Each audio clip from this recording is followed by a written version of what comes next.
Good evening, Prof. Vero, Pak Shihab, and also Bu Arum. Thank you for the opportunity given to me to deliver my presentation today. Well, the topic of my presentation today is about observation checklist. Let us start the presentation. We will start from the introduction. What is observation checklist? It is strategy to monitor specific skills, behaviors, or dispositions of individual students or all the students in a class. Well, it is also a record-keeping device for teachers to use to keep track of who has mastered the target or who has not. The second area is about the characteristics.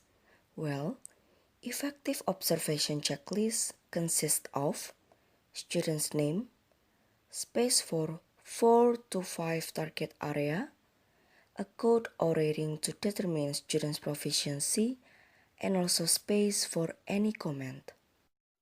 And here are the code of student's proficiency. We have frequently, sometimes, and also not yet. And the next one, we will talk about the function.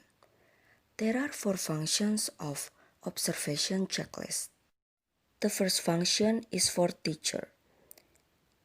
It can be formative assessment, focusing on specific behavior, thinking, social skills, writing skills, speaking skills, or even athletic skills. The next function is for peers. It is to assess the progress of another students.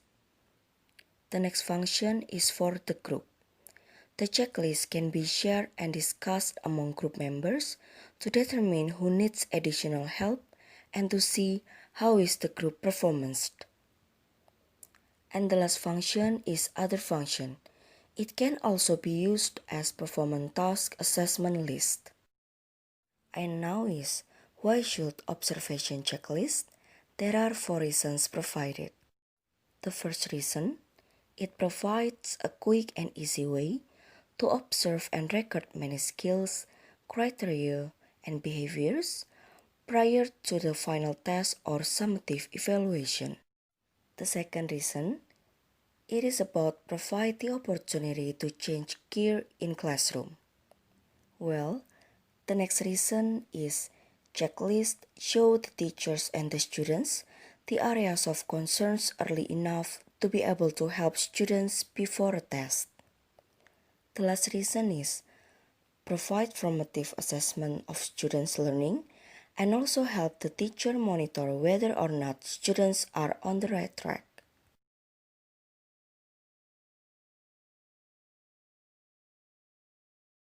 In addition, teachers and parents can also observe children on a variety of settings.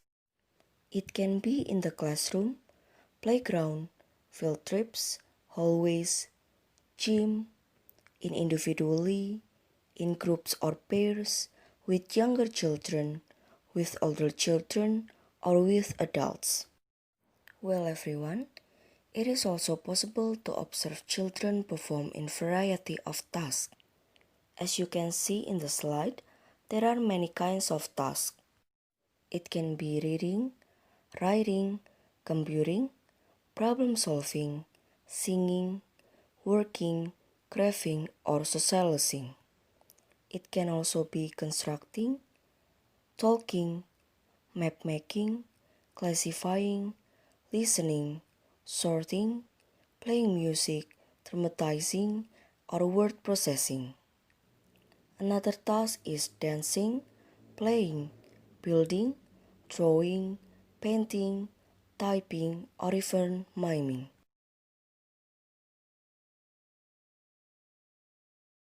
The first example is individual checklist. Individual checklist is used when students are going to be observed on persistence. The second example is developing criteria. It is about developing specific indicators that describe all the skills, actions, or behaviors that are expected in terms of criterion. The next example is teacher. It helps students understand what certain behavior look like. As on the example, it is about social skill encouragement. The next examples are about criteria checklist. The examples are on writing, speaking and reading, social skills, problem solving, and also intelligent behavior. And here are the examples of skills checklist in social skills, observation, basketball, and also writing.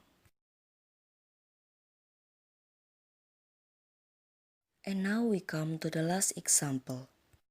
The last example is on how to assess authentic tasks using observation checklist.